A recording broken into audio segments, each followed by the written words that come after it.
Hello வணக்கம். இது உங்கள் சிவி ஜோன்ஸ். எல்லாரும் எப்படி இருக்கீங்க? இனி பற்றின தரமாக சூப்பராக வந்துட்டு ஜெயச்சந்திரன் டெக்ஸ்டைல்ஸ் கீழ்கட்டையில் வந்துட்டு ஒரு பெரிய ஒரு பிரம்மாண்டமான ஒரு ஷாப்பிங் அதை அந்த மால் வந்து ஓப்பன் பண்ணுறாங்க போல இருக்குது. அதுக்காக ப்ரொமோஷன் டாஸ்க் ஒன்று வச்சாங்க.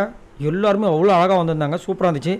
நாங்கள் எதிர்பார்த்த ஜோடியே வரலையேப்பா அப்படின்ற மாதிரி தான் இருந்துச்சு. ஏன்னா துஷாரும் ரியானாவும் ஜோடி என்னடா இது, அரோராவும் கலையரசும் என்னடா இது, இப்படி தான் இருந்துச்சு நிறைய ஜோடிஸ். ஆனால் ஒரு ஜோடி மட்டும் நம்ம எதிர்பார்த்த மாதிரி இருந்துச்சு. என்னென்னா கமருதீன் அண்ட் விஜய் பார்வதி. அதுக்கப்புறம் பார்த்தீங்கன்னா நம்மளுடைய விக்கல் விக்ரமும் கெமியும் வந்து ஜோடியாக வந்தாங்க. நம்ம அண்ணன் திவாகர் கூட யார் வருவாங்க பார்த்தா சுபிக்ஷாவை போட்டு விட்டாங்க. ஏப்பா சின்ன பொண்ணு பார்த்த பொண்ணு, இன்னும் கொஞ்சம் யாராவது போட்டுக்கலாம்னு எனக்கு தெரிஞ்சு. திவாகர் கூட வந்து கனி மேடம் இருந்திருந்தால் கொஞ்சம் நல்லா இருந்திருக்குமோன்ற மாதிரி இருந்துச்சு. பட் அவங்க வந்து சபரி கூட வந்து ஜாயின் அடிச்சிட்டாங்க.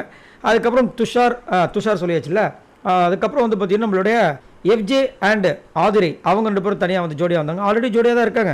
இங்கே வந்து ஜோடியாக வந்துட்டு ஒரு சின்ன அப்படியே இந்த கார்னர் அந்த கார்னர் நின்று நடந்தாங்க. அது ஒரு கிரியேட்டிவ்னு சொல்லிட்டு அவங்களுக்கு தான் வந்துட்டு இந்த ப்ரைஸ் வந்து வின் பண்ணாங்க. இந்த ஜோடி வின் பண்ண ஜோடியும் வந்துட்டு அவங்கள தான் அறிவித்தாங்க. இதுக்கு யார் ஜட்ஜ் பண்ணாங்க அப்படின்னா நம்மளுடைய பிரவீன் ராஜ் அண்ட் அப்சரா. சரிங்களா. இன்னொருத்தவங்க வந்துட்டு யார் ஜோடி பார்த்தீங்கன்னா நம்மளோட வினோத் அண்டு நம்மளுடைய ரம்யா அவங்க 2 பேரும் வந்து ஜோடியாக வந்தாங்க. இன்னொரு இடத்துல பார்த்தீங்கன்னா ஓரளவுக்கு பார்க்குறதுக்கு சூப்பராகவே இருந்தது. செம்ம மாதமும் இருந்தது. எல்லாம் கலர்ஃபுல்லாக வந்துட்டு ட்ரெஸ் பண்ணி செம்மையாக வந்துட்டு வந்தாங்க. இதில் வேறு ப்ரைஸ் வந்து 10,000 ரூபா மதிப்புள்ள கிஃப்ட்டை வச்சு 2 பேருக்கு ஈச் வேறு அடட்டா அப்படின்ற மாதிரி இருந்துச்சு. ஆனால் இந்த டாஸ்க் எப்படி கொடுத்தாங்கன்னா ஆல்ரெடி வந்து இந்த கேப்டன்ஷிப் டாஸ்க்கு மண்டையை பிடிச்சிக்கிற மாதிரி போயிட்டு இருந்தது. அதுக்கு நடுவில் இந்த டாஸ்க்கை வந்து பண்ணணும் அப்படின்னு சொல்லி எல்லாருமே ட்ரெஸ் பண்ணும்போது அப்போயே வந்து கமருதனை வந்து காலி பண்ணிட்டாங்க. மீது 2 பேர் இருந்தாங்க. அதில் வந்து யார் பார்த்தீங்கன்னா நம்மளுடைய சபரி அண்ட் கனி 2 பேருமே டையில் வேறு இருந்தாங்க. ஏன்னா 2 பேருமே ஈச் கரெக்டாக சேமான கவுண்டில் இருந்தாங்க. இதில் யார் வந்து வின் பண்ண போகிறாங்க அப்படின்ற ஒரு பெரிய ஒரு இதுவாக இருக்குது. ஏன்னா லாஸ்ட்டாக பார்த்தீங்கன்னா பிரவீன் ராஜ் வந்து டப்புன்னு கனியோட அவங்களுடைய இதில் ஒரு குத்து விட்டு போயிட்டாப்புல.